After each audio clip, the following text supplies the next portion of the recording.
Assalamualaikum warahmatullahi wabarakatuh. Salam sejahtera untuk kita semua. Kami dari kelompok 9 akan mempresentasikan atau akan membahas mengenai konsep dan struktur kepemimpinan dalam organisasi. Adapun tugas presentasi video ini merupakan tugas mata kuliah kepemimpinan. Dan sebelum membahas mengenai materinya, ada baiknya kami memperkenalkan anggota kelompok kami. Yang pertama yaitu Ade Andriani Batubara, saya sendiri. Yang kedua ada Desela Rosa Simanjuntak. Yang ketiga ada Joshua Simamora. Dan yang keempat ada Nova Pardede. Baiklah, langsung saja kita kepada pemaparan materinya. Yang pertama, apa itu kepemimpinan? Pengertian kepemimpinan menurut Sutarto adalah rangkaian kegiatan penataan berupa kemampuan mempengaruhi perilaku orang lain dalam situasi tertentu agar bersedia bekerja sama untuk mencapai tujuan yang telah ditetapkan. Sementara pengertian kepemimpinan dalam organisasi adalah sebuah proses di mana seorang pemimpin mempengaruhi dan memberikan contoh kepada pengikutnya dalam upaya mencapai tujuan organisasi. Selanjutnya yaitu konsep kepemimpinan dalam organisasi. Berdasarkan teori dari M. Josephson, konsep tentang kepemimpinan yaitu yang pertama, kepemimpinan adalah buah dari hubungan tiap individu dalam organisasi atau golongan. Yang kedua, setiap individu dalam suatu golongan atau organisasi memiliki potensi dan kapasitas untuk memimpin dan bisa menunjukkan perilaku kepemimpinan. Yang ketiga, jika individu menjadi pemimpin dalam suatu waktu, bukan berarti pada waktu yang akan datang juga dia akan menjadi seorang pemimpin. Yang keempat, bisa dinilai dari seberapa kualitas pemimpin dalam merencanakan dan meraih tujuan serta kekompakan pada suatu golongan atau organisasi. Baiklah, sekian pemaparan dari saya. Selanjutnya akan dijelaskan oleh teman kami. Nama saya Desela Rosa Simanjuntak dari kelompok 9. Saya di sini ingin memaparkan jenis-jenis struktur kepemimpinan. Ke struktur kepemimpinan terdapat 4. Yang pertama,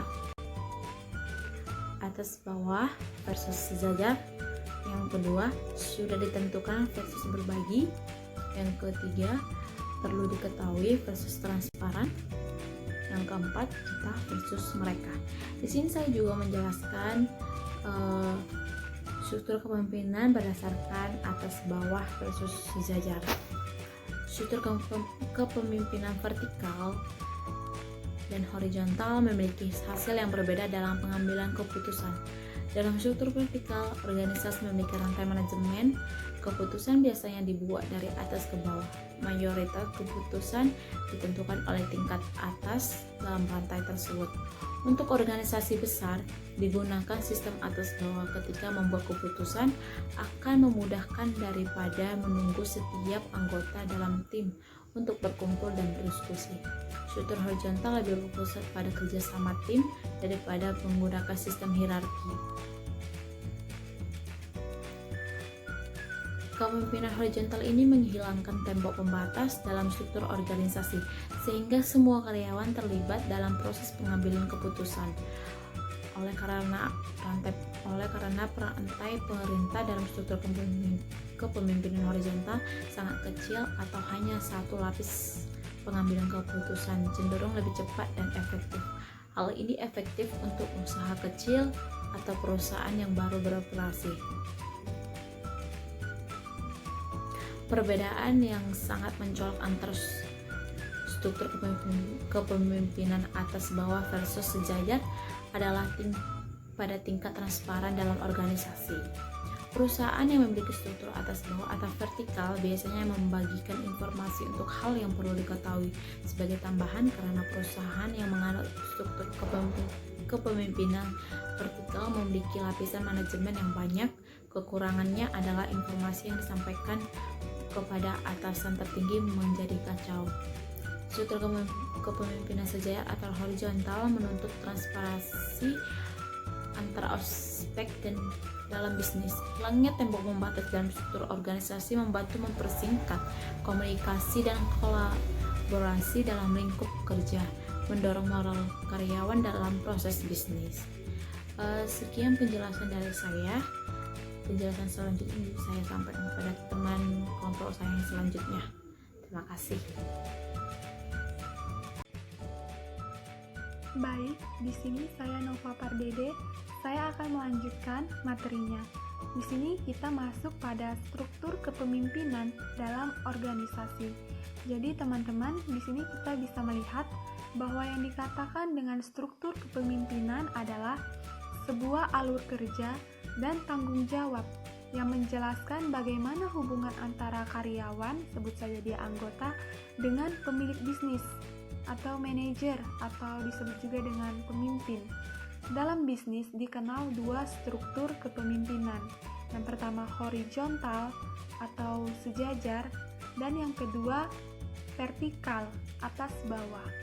Nah, di sini ada satu poin penting dalam struktur kepemimpinan di dalam organisasi.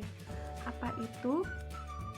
Dia tidak ada patokan struktur kepemimpinan yang benar atau salah, baik menggunakan model struktur kepemimpinan horizontal atau vertikal. Hal ini tergantung pada visi perusahaan untuk mencakupi keseluruhan budaya perusahaan. Maksudnya di sini, pemimpin bebas memilih struktur kepemimpinan mana yang cocok, mau dia horizontal atau vertikal. Dia hanya tinggal menyesuaikan dengan budaya perusahaan yang dipimpinnya. Selanjutnya akan diperdalam lagi oleh teman kami. Terima kasih. Selanjutnya, kepemimpinan adalah proses mengarahkan dan mempengaruhi aktivitas yang berkaitan dengan tugas dari para anggota kelompok yang merupakan sarana pencapaian tujuan. Pemimpin dalam kehidupan organisasi memiliki kedudukan yang strategis dan merupakan unsur sosial yang selalu dibutuhkan dalam kelompok. Budaya organisasi dapat tumbuh karena diciptakan dan dikembangkan oleh individu yang bekerja dalam suatu organisasi dan diterima sebagai suatu nilai yang harus dipertahankan serta diturunkan ke setiap anggota baru. Kesimpulannya yaitu, organisasi adalah entitas sosial yang menyatukan beberapa orang ke dalam satu kelompok terstruktur yang mengelola sarana dan prasarana bersama untuk memenuhi beberapa kebutuhan atau untuk mengejar.